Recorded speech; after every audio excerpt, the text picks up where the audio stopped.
a sad event, but it's also encouraging to see all the young faces here and Durmuş colleagues, some of whom came from far to be with us today. I'd like to invite Shaaban Khalil for the first talk on new trends and prospects in high energy physics. Thank you. Thank you very much. And thanks for the invitation. Sure. Sure. We already have 5 minutes as well. Okay, so I will speak today about new trends and prospects in high energy physics. And as a university, as we heard, we'll join CERN. So maybe this talk is really coming on time. And before we talk, I think we need to speak about Durmuş, like other colleagues said. He was really among the world leading theoretical physicists, expert in particle physics, astrophysics, and cosmology. I knew Durmuş since almost 20 years at ICTV. He was a postdoc while I was PhD student or something like that. And we were collaborating with my supervisor. He was collaborating with my supervisor, and of course I was working with him. Then we started to have good relationships and continue over this 20 years, and we published together some work as well. So really, he, like me and many other colleagues in the community, looking for, beyond the standard model, not only standard model of particle physics, but also beyond the standard model of cosmology. So in addition, Durmuş also explored the connection between particle physics, cosmology, innovative theories to address open questions in fundamental physics, and in fact also trying to bridging the gap between theoretical prediction and observational phenomena. He was also working in phenomenology and related to CERN experiments. So as we all said, really, his work and his commitment really has inspired future generation of physicists. So God bless him, Allah yarhamu in Arabic. So, and now our meeting on his memory will be scientific, as we said, and we will go to the beyond standard model. But let me start with a brief introduction to the fresh graduate students or undergraduate students about standard model itself.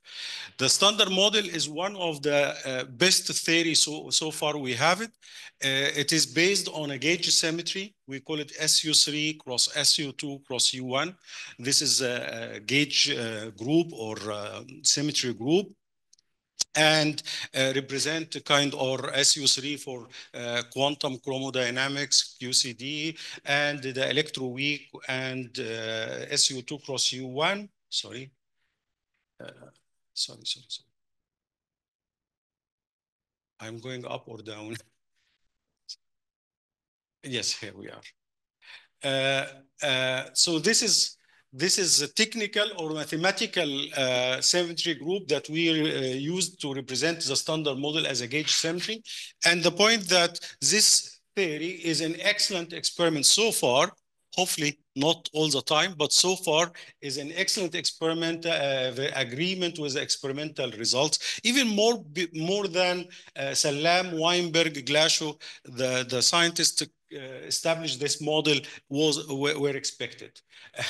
It's quite successful so far, and it's almost consistent with most or all experimental results so far, and this is what makes looking for physics beyond this model is quite challenging. So this is the Lagrangian of this model. The particle content, as you can see, there is quarks, there is leptons, there is neutrinos, charged leptons, neutrinos, and also the gauge bosons, the carrier of the interaction, the gluons for the strong interactions, and W and Z for weak interaction, and the photon for the electromagnetic. And under the SU2 particle is in doublets representation. So we have like this doublet quark up and down in one doublet. It's called left-handed because the symmetry group here SU2 left. And also leptons is neutrinos with a charged neutrino with a charged leptons in general.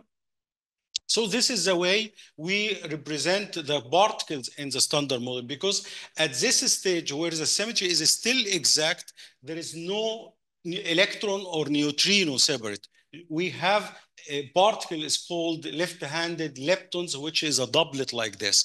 After the symmetry breaking, which I will mention, then you may have separate particles, neutrino and electron. But at scale of the energy above the symmetry breaking scale, this means the symmetry is exact, you will have just one entity, which is the doublets for the leptons, the doublet for the quark. And you see the right-handed quark and the right-handed charged leptons, they are singlets under the symmetry here. And this was the best mistake they did in constructing the model, because they thought that since the neutrino is massless, as we will see now, at that time, neutrino was expected as massless. So to avoid mass, they prevented the right-handed neutrino, and then becomes we have only left-handed neutrino and no right-handed neutrino.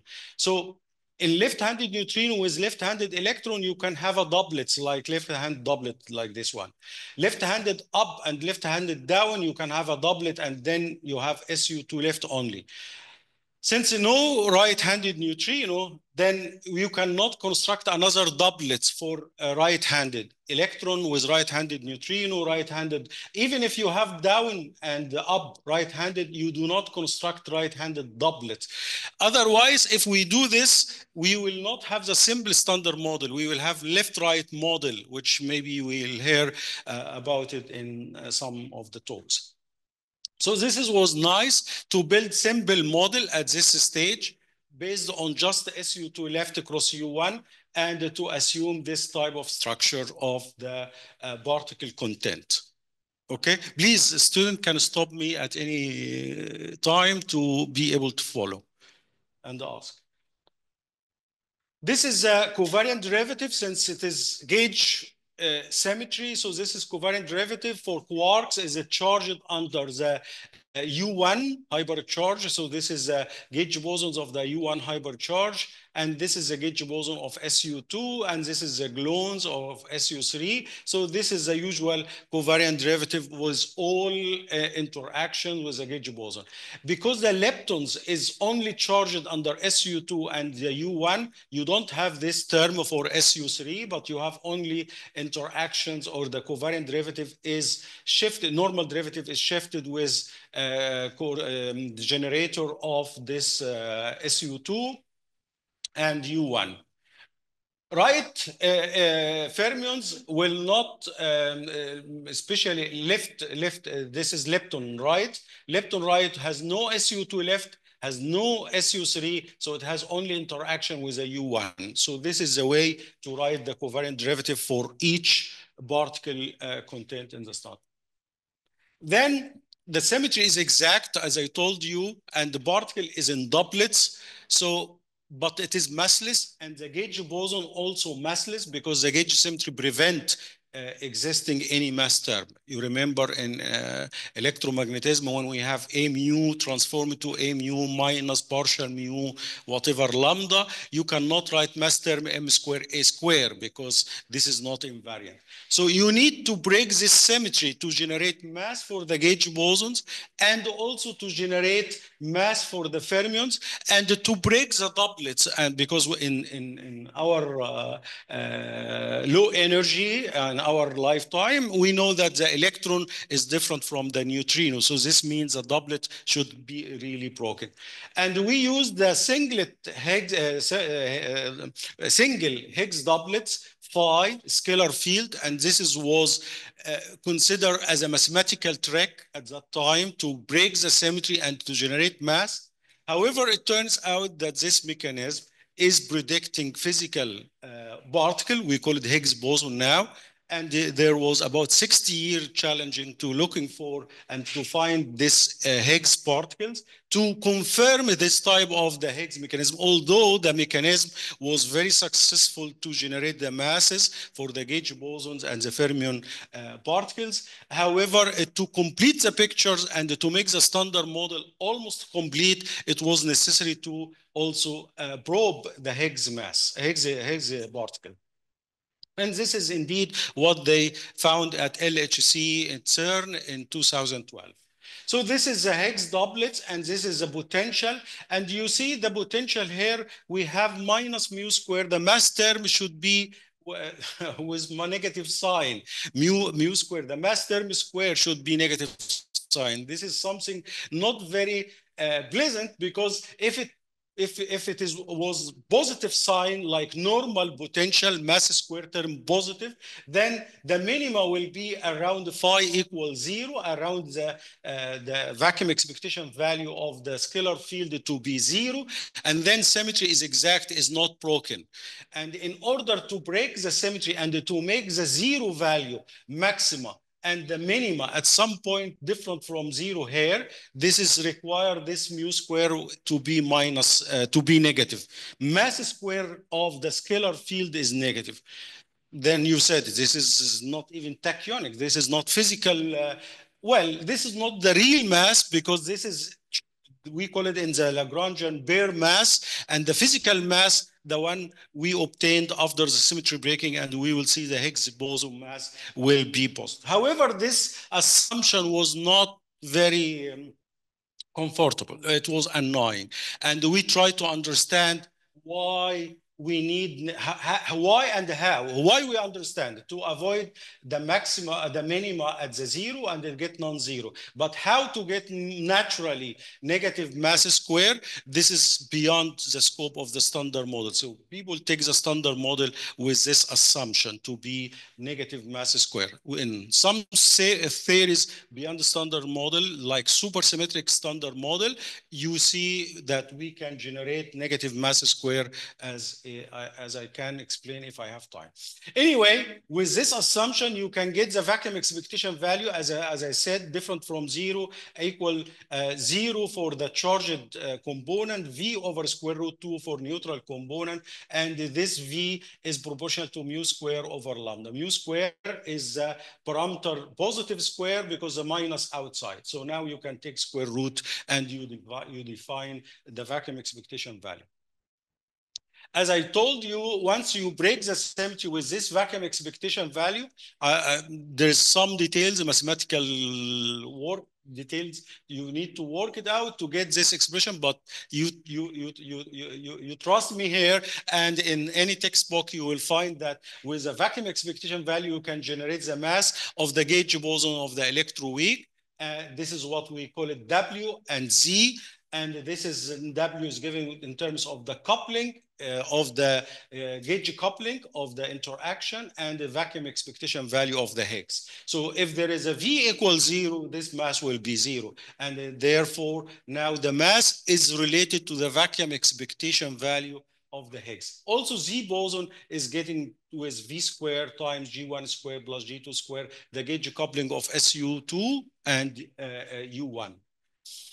The fermion masses also is given in terms of the vacuum expectation value times the Yukawa interaction. The Yukawa interaction is a coupling of the left-handed field times the Higgs field times the right-handed fields. For example, charged lepton left-handed Higgs and E right, or Q, the doublet quark, left-handed doublet quark, Higgs field U right, or phi Q bar phi G right. You see here to get generate mass for the right for the up quark, you need to couple with a U right, of course.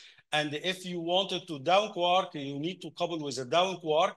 But since the vacuum expectation value here in the second component, in the down component, you need really to have it here in the up component to get the mass of U left, U right. So we use what's called phi tilde or phi star transport or something like that. So again, this is economical assumptions to use a phi and a phi star to build the mass for the up and down. Beyond the standard model, usually you cannot do that, and usually you assume more than one Higgs doublet, 2 Higgs doublet or so, 1 doublet for the up sector and 1 doublet for the down sector. So this is the status of the standard model, how it is constructed. As I said, neutrino, here there are no Yukawa interactions for the neutrino because there is no right-handed neutrino. Yukawa interaction, as I told you, left-handed doublet. If there is right-handed neutrino, we could have L bar phi tilde and the neutrino right. And then you have Y nu ij. However, since there is no right-handed neutrino, there is no interaction like this one. And then when phi get a vacuum expectation value, no neutrino masses will be generated.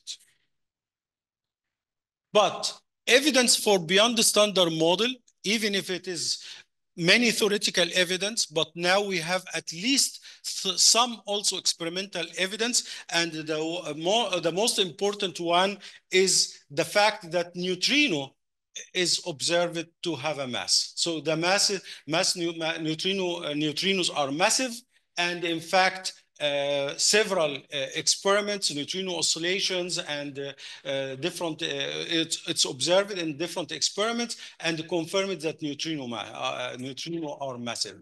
And therefore, we have to think again of including right-handed neutrino and create some Yukawa interaction. And this taking us beyond the standard model. So this is the first evidence to go beyond the standard model. But how to go beyond the standard model? Just to take right-handed neutrino and to add to the standard model and don't change anything.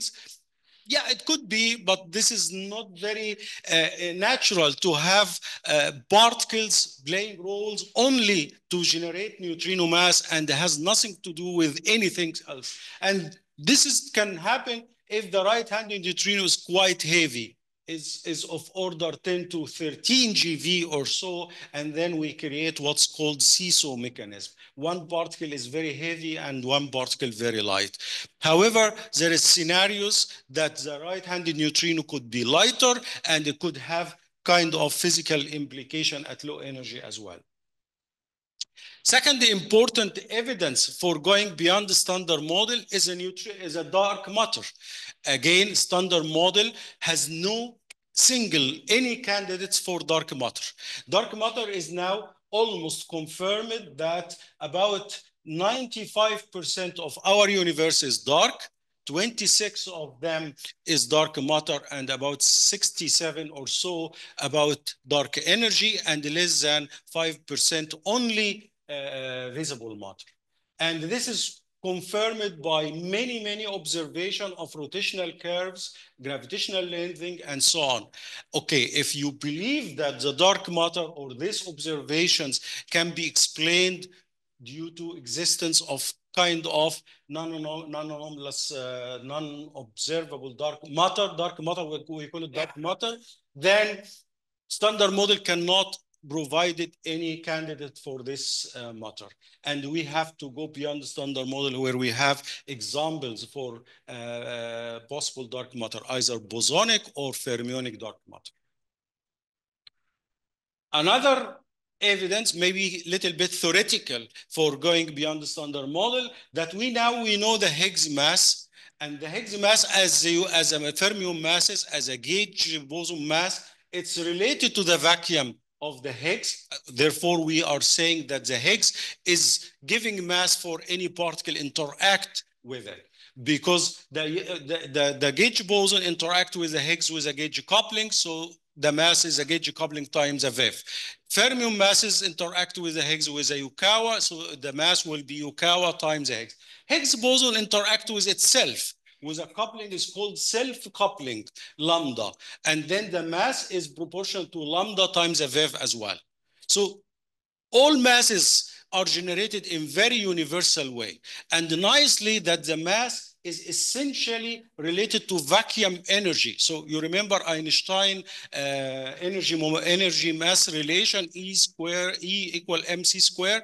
We used this relation, prove it in Einstein theory of relativity, and then in nuclear and so on, we proved that the masses can produce energy, and at LHC, we proved that the energy can produce masses because you generate, you take proton and you accelerate it from 1 GeV mass to 13 TeV, and then you make collide, you generate particle like Higgs 125. So the 125 is a kind of the mass obtained from the kinetic energy obtained from the acceleration of the proton.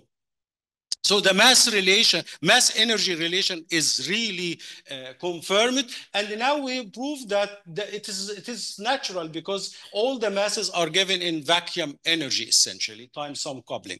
Okay, back to the Higgs is a square root lambda times a V, and we know now the Higgs mass is 125. We know the vacuum is 174.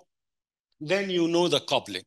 You know the coupling at the Higgs mass around 0.2, 0.12 or something like that.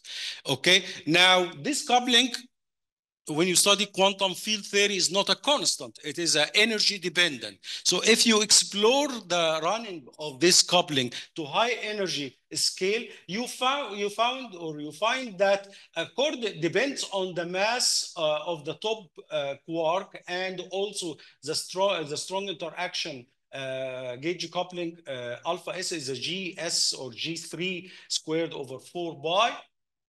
You will find that the running of this coupling could be crossing the zero and it becomes a negative. This is a self-coupling. This is lambda 5,4.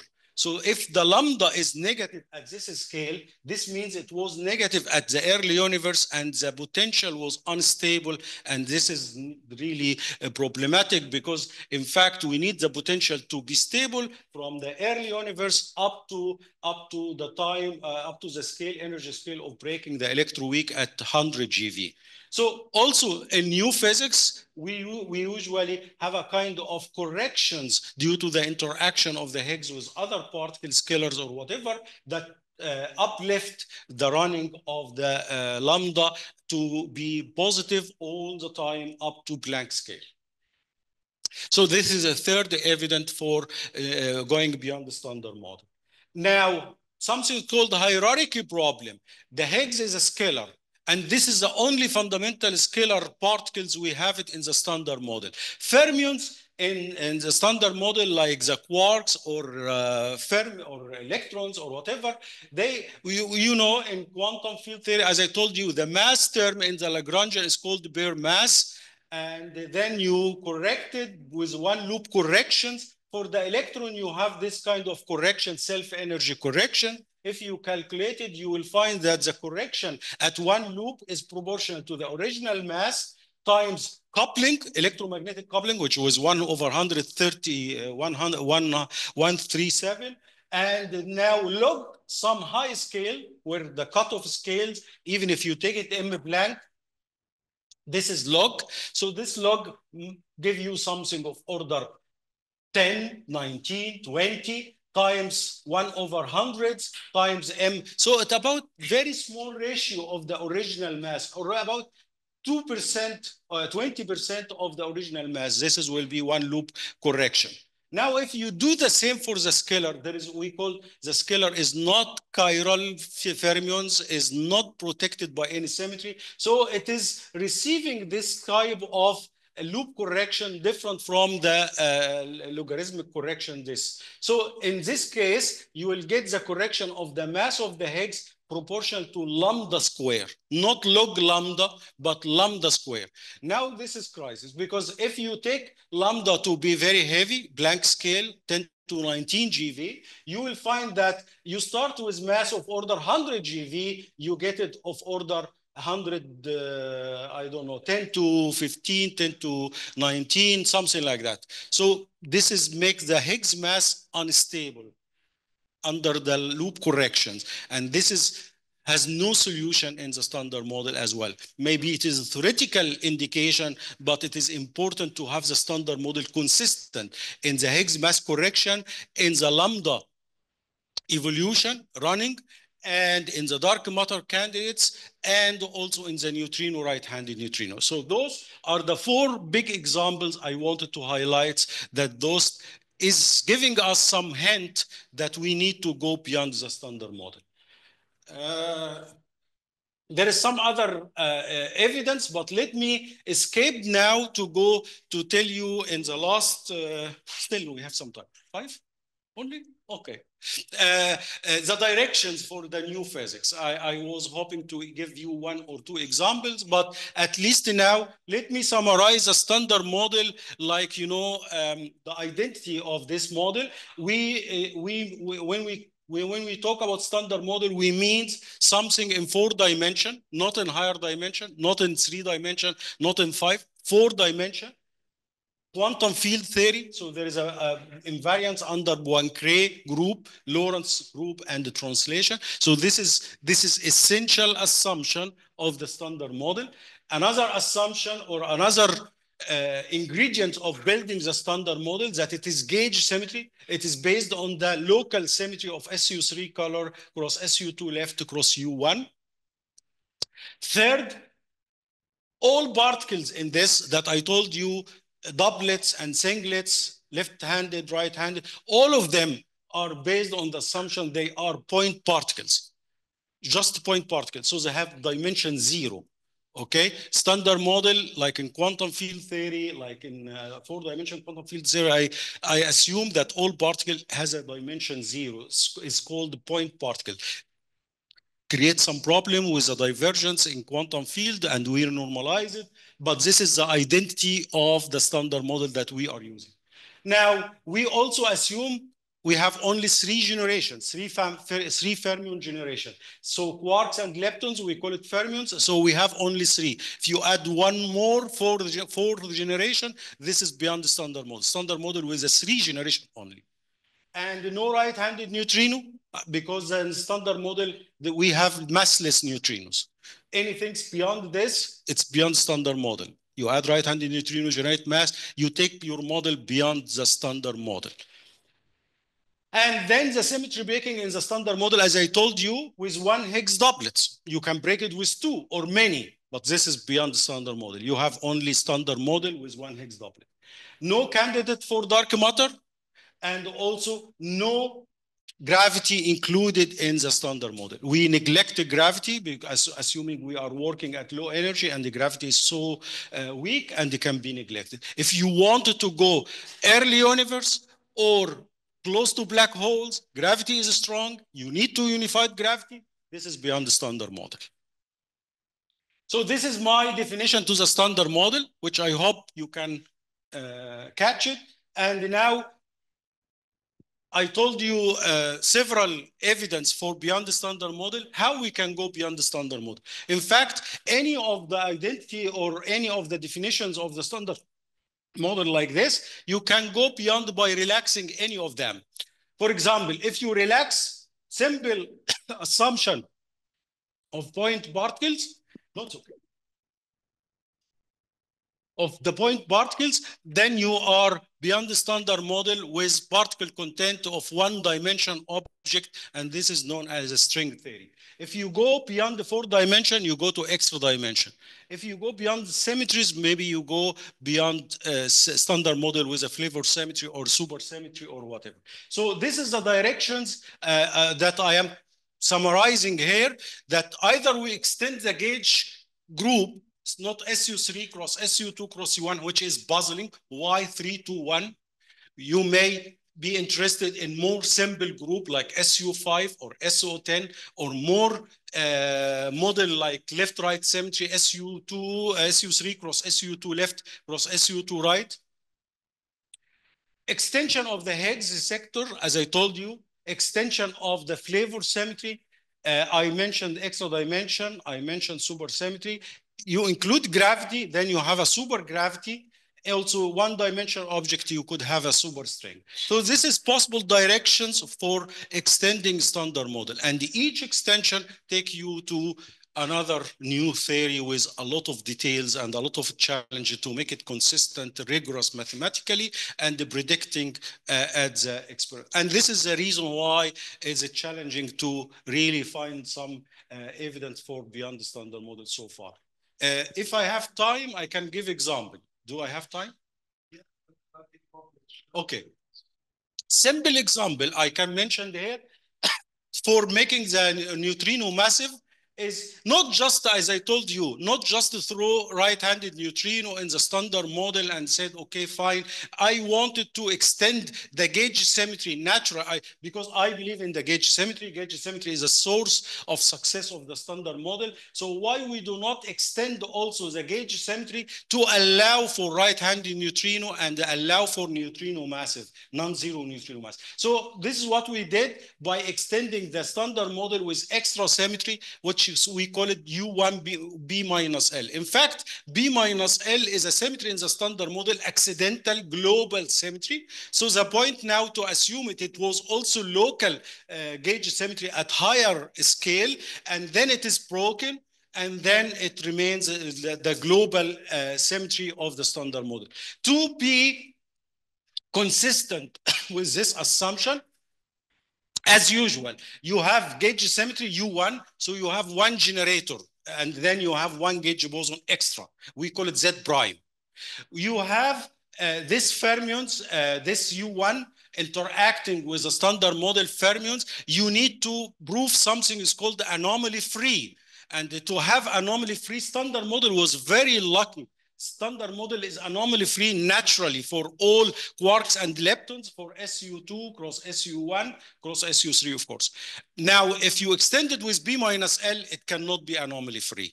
Then you need to add another fermions to cancel the anomaly. This fermion that you needed to cancel the anomaly will play the role of the right-handed neutrino. So I feel this is more way natural to include right-handed neutrino in this way. And then they have to be three, because otherwise the anomaly cannot be canceled. If you are just putting the right-handed neutrino in the standard model, you could add one and try. You need at least two. You could have three, you could have 10, you could have many. You don't have any limited number. You don't have any limited on their masses. Here, everything is limited. Here, the number is three from the anomaly. Here also, the mass will be related to the symmetry breaking of the B minus L. Once you break B minus L, you generate mass for Z prime and you generate mass for the right-handed neutrino. So this is the way we construct this model. And in fact, yes, this is details of the model. You have a vacuum. You have also to assume that the symmetry is broken via some scalar. So not only the Higgs, but you have another scalar. We should not call it Higgs again, because this is singlet scalar. Break only U1 B minus L. And the link between the Higgs, or the interaction between the Higgs, we call it chi. We call it chi in this, we call it chi here.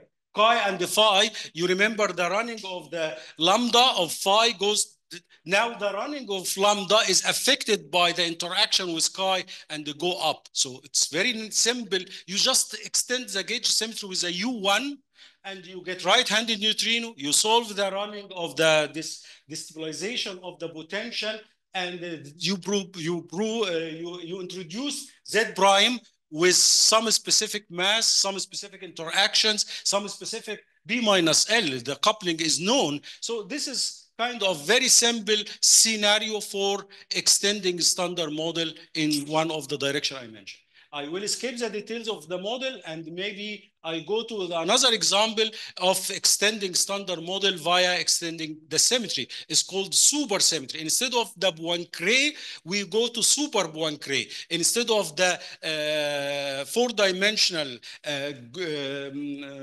Poincare symmetry, we have also super symmetry where we have generator transform boson to fermions and fermion to boson. And then you find a lot of outcomes now.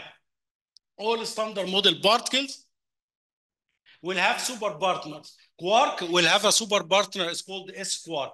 leptons, S lepton. Even the Higgs will have a super partner, which is a fermion, will be Higgsino. So the standard model Higgs will no longer be something special, but we have a lot of scalars, and the symmetry between quarks and leptons becomes interesting. Not quark and lepton, boson and fermions becomes natural. And before breaking supersymmetry, you have again, like neutrino and the charged leptons, it was one doublet, no charged, because the electromagnetic charge appeared only when you break the symmetry. Now also boson or fermions, scalar or fermions, appears only after you break supersymmetry. Before that, everything is just one super field, which has all components in equal footing. So seems my time is up and I can stop here. Thank you very much.